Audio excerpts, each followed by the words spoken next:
Hello everyone, welcome back to my channel your SSC board mentor।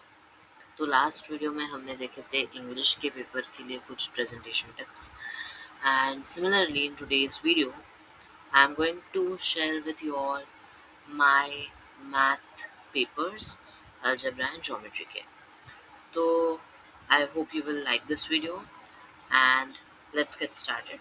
First of all मैं algebra and geometry एक ही video में cover कर रहा हूँ बिकॉज मैथ के अंडर ही आता है एंड बोथ के लिए बहुत ही सिमिलर टिप्स होंगे।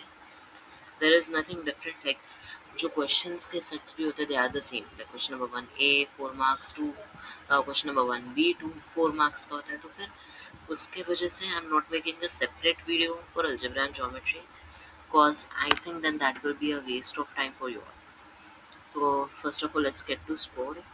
मुझे एग्जामिनर ने अलजेब्रा में 40 मार्क्स दिए थे but then moderator made it 39 marks.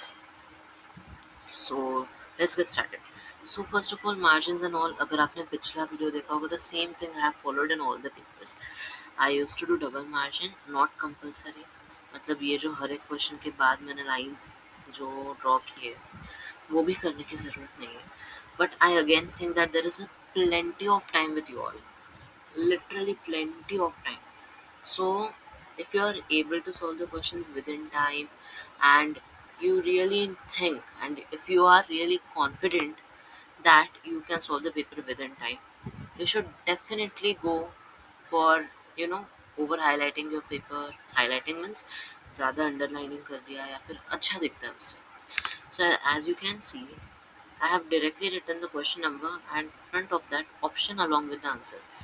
So it is very important that you write the options correct। मतलब अगर आपने इधर ऑप्शन नंबर सी है आंसर बट आपने डी लिखा और 0% लिखा इधर, you are not going to get a mark. So please you have to do these things very carefully because in that pressure you don't know that what mistake you will make। And please do not write the full statements, there is no need to write full statements on math। You just have to directly write the option and whatever its answer is given in front of that, that you copy down and underline that। As I have already told in the last video also, after every each sub question also you should leave the page just this so that it becomes easy for the teacher to count the marks। And board exam is nothing but to impress the examiner so that you get good marks, isn't it? Now when we come to question number 1B, there are 1 mark questions. I personally think I have wrote too much for this. Means you get stepwise marking for this also, like half mark for writing the formula and half mark for the answer। I made this habit, writing this. Last line always has to be your answer. Please do not make this mistake. Like many students skip the last part of writing the answer, but I think you should always be on the safe side। We don't know in what mood the examiner will be। तो अगर आपने answer नहीं लिखा है और उनका mood अच्छा नहीं होगा तो आपका हाफ मार्क डिडक्ट हो भी सकता है। 1 मार्क के क्वेश्चंस में तो नहीं होगा बट जब 3 मार्क्स के क्वेश्चन 4 मार्क्स के क्वेश्चन होते हैं तो उसमें तो डेफिनेटली रिड्यूस हो सकता है। I will completely suggest you please do follow this thing. And boxes, please guys make boxes because boxes बनाने से आपके पेपर को एक it gets a different kind of अलग ही शोभा मिलती है। तो ऐसे मैंने ये 4 क्वेश्चंस थे। If you can see answer को भी मैंने अंडरलाइन किया and whatever is your main answer. Maths में main answer is like just x equals to wooden, किसकी वैल्यू फाइंड करनी है तो you should definitely make a box for that. मैंने अगर आप मेरा पेपर पॉज पॉज करके भी देखोगे इधर से क्वेश्चन नंबर 1B से हर एक क्वेश्चन में मैंने बॉक्सेस बनाए। Boxes are very important. See it becomes very easy for teacher to find out what is the answer, आपने क्या स्टेप किया। And yes this thing also is that कि आपको एक एक इसके बाद लाइन छोड़नी है कि नहीं, that completely depends on your hand writing. मेरी हैंड राइटिंग थोड़ी सी बड़ी थी तो इसलिए एक लाइन छोड़ना अच्छा दिखता था। बट अगर आपकी हैंड राइटिंग ऑलरेडी बहुत छोटी है and if you are leaving 1 line in that also then it may look a bad bit but there is no problem on that thing।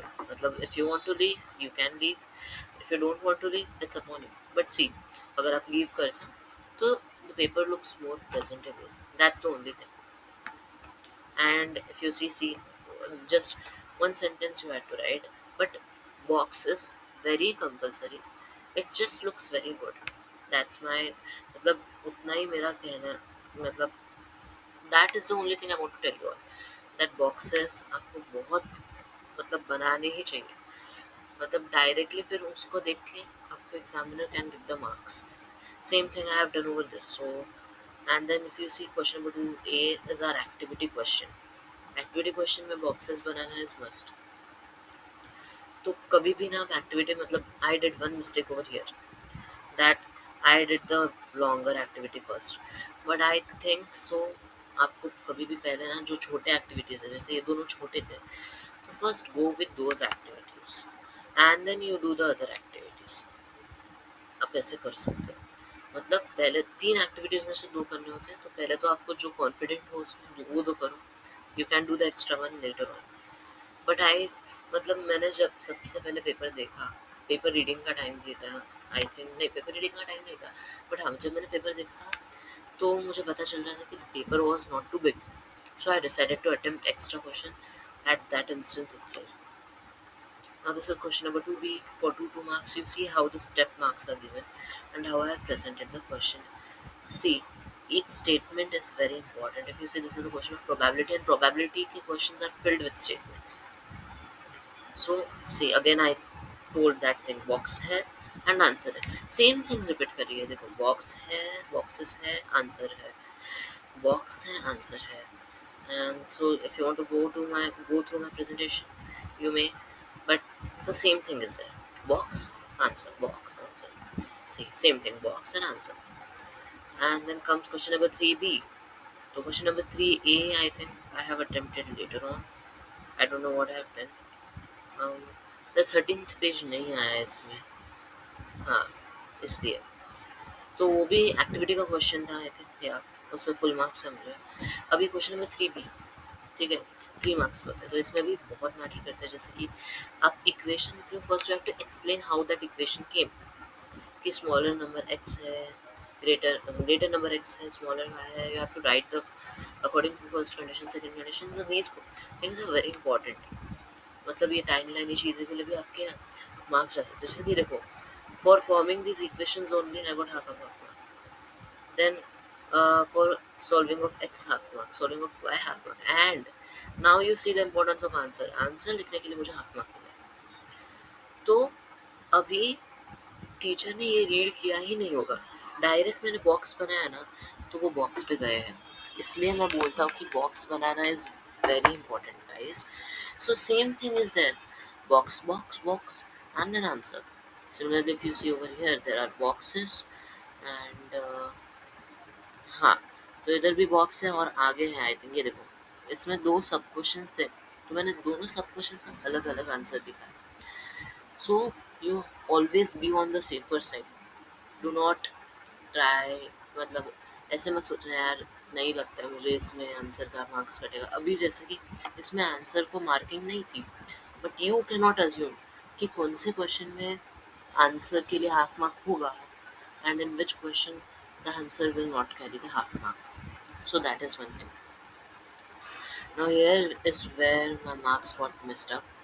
Okay, मतलब ये तो कुछ अलग ही दिया है मुझे. क्वेश्चन नंबर 4 में तो है बराबर, लास्ट क्वेश्चन में मुझे ये जैसे कि same things over here. See if you want to pause the video, you can of course check कि मैंने कैसे प्रेजेंट किया. हॉट्स वाला क्वेश्चन था, very simple it was, but तो ये कैसे अटेम्प्ट करते हैं आपने देख लो एक बार. सेम थिंग, बॉक्स बनाया एंड फिर आंसर लिख लिया.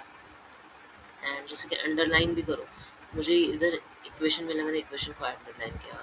ये सम ऑफ देयर क्यूब्स हैं, उसको कुछ जो चीज़ें आपको इम्पोर्टेंट लग रही हैं, then you try to highlight them through your pencil and do not use pen to underline.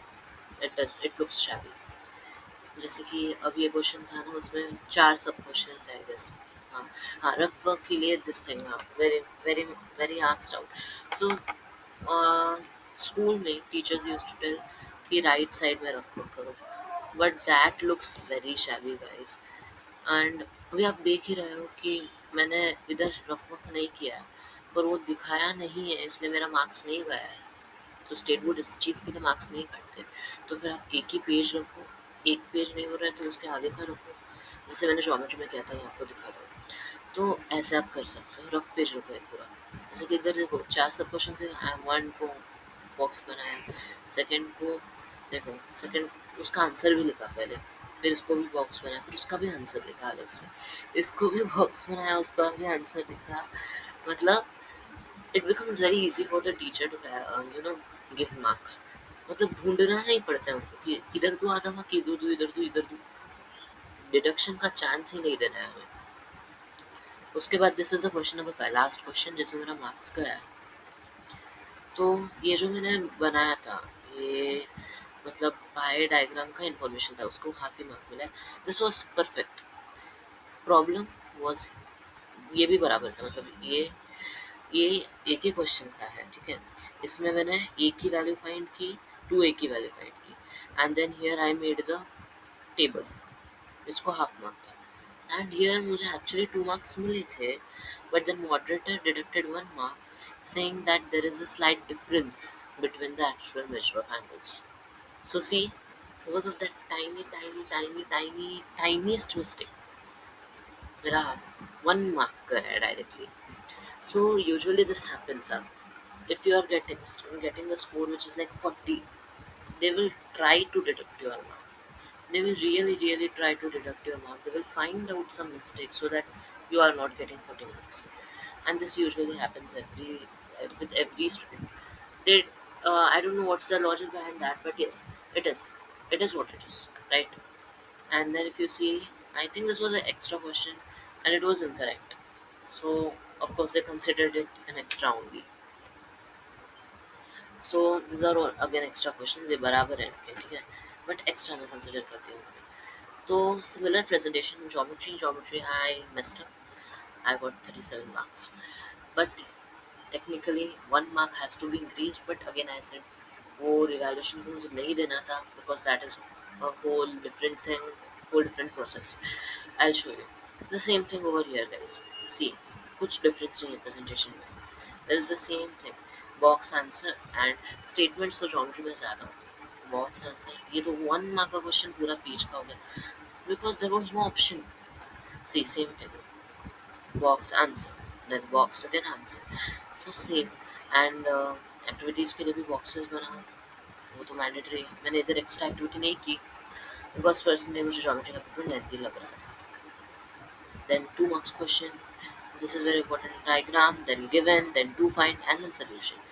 This you have to follow for each question. मतलब अगर आप ये फॉलो करें तो मार्क्स डिडक्ट होने का बहुत कम चांस होगा। तो अगेन सेम बॉक्स आंसर, बस इसमें एक चीज़ ऐड होती है कि आपको डायग्राम्स लगते हैं, गिवन और टू फाइंड भी ऐड होता है, और solution. And in case of construction है तो फिर कंस्ट्रक्शन का भी आ जाता है। और कुछ डिफरेंट नहीं है गाइस, अलजेब्रा जैसे ही है, बॉक्स आंसर सिर्फ गिवन एंड वो सब बढ़ता है। कोऑर्डिनेट ज्योमेट्री की बात आती है तो उसमें गिवन फाइंड नहीं होता है, सिर्फ हमें अज्यूम करना होता है कि कुछ कोऑर्डिनेट्स ऐसे, then we can directly find the slope, mid point, whatever they are asking. तो भी उसका भी मैंने आंसर लिखा, जैसे कि coordinates of point A and ए।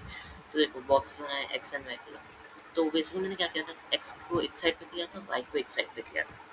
आपको चाहिए तो आप एक्स और वाई अलग भी कर सकते हैं, it's on you. And then again this is one of the activities, this is the theorem, okay। So theorem में 2.5 मिला, but वो casing की वजह से हो गया था पूरा। Now here in this construction, okay, construction का very important, steps of constructions बिल्कुल नहीं लिखना होता है, there is a myth, or I don't know what this false information is there, that do we have to write the steps of, no, steps of constructions are not to be written at all, not to be written at all। I don't know why even this question arises। मतलब construction is meant to be constructed, लिखना नहीं है उसमें कुछ। हाँ, rough diagram बहुत important होता है, क्योंकि कभी कभी रफ डायग्राम कैरी करता है, कभी कभी नहीं। So when the same thing comes, you cannot assume कि किसको मार्क हो सकता है, किसको नहीं हो सकता है, तो इसलिए रफ डायग्राम तो आपको निकालना चाहिए।